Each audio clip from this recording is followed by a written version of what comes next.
नमस्कार, आप देख रहे हैं खबर मीडिया। दोस्तों, आज की इस वीडियो में मैं आप सभी के लिए लेकर आया हूं आज दिन भर की तमाम बड़ी और मुख्य खबर। जी हां, आपको बता दें कि काफ़ी सारी बड़ी और काम की खबरें निकल कर आ रही हैं, जिसमें मैं आपको बताऊंगा कि कैसे ऑक्सीजन को लेकर के भी कुछ लोग कालाबाजारी करने से बाज नहीं आ रहे हैं। साथ ही मैं आपको बताऊंगा कि प्रधानमंत्री मोदी ने कहा है कि कब लगाया जाएगा पूरे देश में लॉकडाउन। इसके साथ ही मैं आपको बताऊंगा कि पेट्रोल डीजल के प्राइस बढ़ गए तो उसके बाद पूरी जनता भड़क चुकी है।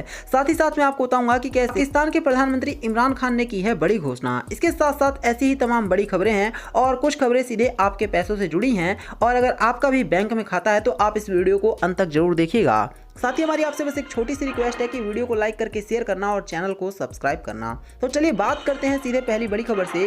ऑक्सीजन लाने को भारतीय नौसेना ने शुरू कर दिया है सेतु समुद्रम अभियान। जी हां, सबसे बड़ी खबर है, देश में कोरोना वायरस महामारी की दूसरी लहर के कारण मचे हुए हाहाकार के बीच ऑक्सीजन की किल्लत दूर करने में भारतीय नौसेना पूरी तरह से जुट गई है और नौसेना ने फारस की खाड़ी और दक्षिण पूर्वी एशिया विभिन्न देशों से तरल ऑक्सीजन और अन्य मेडिकल सप्लाई लाने के लिए ऑपरेशन सेतु समुद्रम 2 की शुरुआत कर दी है। तो दोस्तों, आप भी अपने देश के नौसैनिक के लिए एक लाइक जरूर करना, क्योंकि जिस टाइम पर देश पूरी तरह से परेशानी में है उस टाइम पर हमारे देश के सैनिक दिन रात जुटे हुए हैं। चलिए बात करेंगे एक और बड़ी खबर की। तो केंद्रीय गृह मंत्रालय ने बंगाल में कानून व्यवस्था की स्थिति पर राज्यपाल से मांगी है रिपोर्ट। दोस्तों, आपको बता दें कि केंद्रीय गृह मंत्रालय ने पश्चिम बंगाल में कानून और व्यवस्था की स्थिति, खास करके चुनावी नतीजों के बाद हुई हिंसा की घटनाओं पर राज्यपाल जगदीप धनखड़ से रिपोर्ट मांगी है। यह जानकारी बृहस्पतिवार को अधिकारियों ने दी है। राज्यपाल से स्थिति का आकलन करने के बाद जल्द से जल्द मंत्रालय को रिपोर्ट सौंपने को कहा गया है। तो जिस तरह से बंगाल में हंगामा हुआ था उसके बाद पूरी तरह से अब बवाल मचा हुआ है। चलिए बात करेंगे एक और बड़ी खबर की। तो आईपीएल के बायो बबल में कोरोना की एंट्री पर सौरव गांगुली बोले, ये कैसे पहुंचा अभी कहना बहुत मुश्किल है। दोस्तों, आईपीएल के बायो बबल में कोरोना वायरस की एंट्री पर बीसीसीआई अध्यक्ष सौरव गांगुली ने कहा है कि हमें जो रिपोर्ट मिली उसमें बायो बबल कोई उल्लंघन नहीं है। यह कैसे हुआ यह कहना बहुत मुश्किल है। इसके साथ ही गांगुली ने भारत में आईपीएल करवाने के फैसले को भी बिल्कुल सही बताया है। तो आपको बता दें कि सौरव गांगुली को इस बात का अफसोस नहीं है कि हमने आईपीएल करवाया, लेकिन हाँ, उनको अभी भी चिंता इस बात की है कि आखिर खिलाड़ियों तक कोरोना वायरस पहुंचा कैसे और खिलाड़ी संक्रमित कैसे हुए। तो निश्चित तौर पर इसकी छानबीन जारी। चलिए इसी के साथ लेकर चलता हूं एक और बड़ी खबर की तरफ। तो ऑक्सीजन की सबसे बड़ी कालाबाजारी आई है सामने। एक दिन की सांसों की कीमत 50,000 रुपए, अवैध नर्सिंग होम से सौदेबाजी। जी हां, बहुत ध्यान से सुनिएगा। बता दें कि लगातार ऑक्सीजन को लेकर के हालत गंभीर होती जा रही है। हैलेट और उर्सुला तो भेज दिया जाता है, लेकिन बावजूद इसके ऑक्सीजन मरीजों तक पहुंच नहीं पा रहा है। आपको बता दें कि बहुत सारे रोगी कोविड वायरस से पॉजिटिव निकलते हैं। ये नर्सिंग होम एक एक दिन का 50-50 हजार रुपए मरीजों से वसूल कर रहे हैं। शहर में 150 अवैध नर्सिंग होम्स को सीएमओ की टीम ने चिन्हित भी किया है, जिस पर पूरी तरह से छापा मारा जाएगा और आप देखने वाले हैं कि आने वाले दिनों में जो लोग मरीजों को लूट रहे हैं उन पर कार्रवाई भी होगी। चलिए बात करेंगे एक और बड़ी खबर की। तो टोक्यो ओलंपिक पर भी मंडराया है खतरा। रद्द करने की याचिका पर हजारों लोगों ने कर दिए हैं हस्ताक्षर। दोस्तों, टोक्यो ओलंपिक को रद्द करने के समर्थन में कुछ ही दिन पहले शुरू की गई एक ऑनलाइन याचिका पर हजारों लोगों ने हस्ताक्षर कर दिया है। टोक्यो, ओसाका और कुछ अन्य क्षेत्रों में कोरोना वायरस के मामलों के बढ़ने के कारण 11 मई तक आपातकाल लागू है, जिसके कारण आगे बढ़ने की संभावना जारी है। तो साफ है कि जहां लग रहा था कि ओलंपिक इस साल आयोजित किया जाएगा, तो इस पर भी एक बड़ा खतरा मंडराने लग गया है। तो आप हमें कमेंट करके बताना कि ओलंपिक के खेल इस साल होने चाहिए या फिर नहीं। इसी के साथ लेके चलता हूं मैं आपको एक और बड़ी खबर की तरफ। तो सुशांत सिंह राजपूत केस में सबसे बड़ी खबर सामने आई है। जी हां, आपको बता दें कि अभी हाल ही में एनसीबी ने कई जगहों पर बड़ा छापा मारा है और कहा जा रहा है कि एनसीबी को कुछ ऐसे लोग भी गिरफ्तार हुए हैं जिससे पूरी तरह से सुशांत सिंह राजपूत केस में बड़ा खुलासा हो जाएगा और पता चल जाएगा कि आखिर सुशांत सिंह राजपूत के साथ इन्होंने क्या किया था। आपको बता दें कि एनसीबी लगातार इस केस में छानबीन कर रही थी और तब जाकर के कुछ लोग ऐसे मिले हैं जो कि ड्रग्स के साथ पकड़े गए हैं और साथ ही साथ ये लोग सुशांत सिंह राजपूत केस में भी काफी कुछ जानते। चलिए इसी के साथ मैं लेके चलता हूं आपको एक और बड़ी खबर की तरफ। तो कोरोना संकट पर प्रधानमंत्री मोदी की समीक्षा बैठक, टीकाकरण एवं दवा पर दिया है निर्देश। दोस्तों, देश में कोरोना वायरस के बढ़ते संकट पर प्रधानमंत्री नरेंद्र मोदी ने गुरुवार को एक विस्तृत समीक्षा बैठक की है। इस बैठक में प्रधानमंत्री नरेंद्र मोदी को विभिन्न राज्यों में कोविड-19 संक्रमण की जानकारी दी गई है। पीएमओ के अनुसार प्रधानमंत्री को बताया गया कि करीब 12 राज्यों में सक्रिय मामले 1 लाख से अधिक हैं।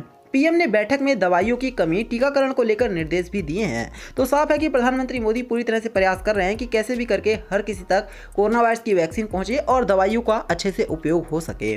चलिए बात करेंगे एक और बड़ी खबर की। तो सबसे गंभीर खबर है पेट्रोल डीजल की कीमतों को लेकर राहुल गांधी का मोदी सरकार पर हमला, कहा चुनाव खत्म, लूट हो गई फिर से शुरू। जी हां, आपको बता दें कि देश में पेट्रोल और डीजल की कीमतें एक बार फिर से रिकॉर्ड ऊंचाई पर पहुंच चुकी हैं। आज पेट्रोल की कीमत में 25 पैसे प्रति लीटर और डीजल के दाम में 30 पैसे प्रति लीटर की बढ़ोतरी हुई है।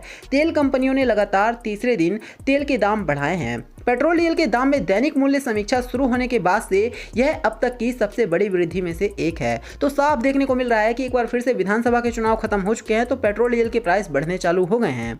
चलिए बात करेंगे अब हम सीधे मौसम की। तो कोरोना काल में मानसून ने दी है बड़ी खुशखबरी, इस साल भी अच्छी बारिश का है दोस्तों देश में कोरोना की दूसरी लहर के बीच मानसून को लेकर राहत भरी खबर सामने आई है। मौसम विभाग के अनुमान के मुताबिक 1 जून तक केरल में मानसून पहुंच सकता है।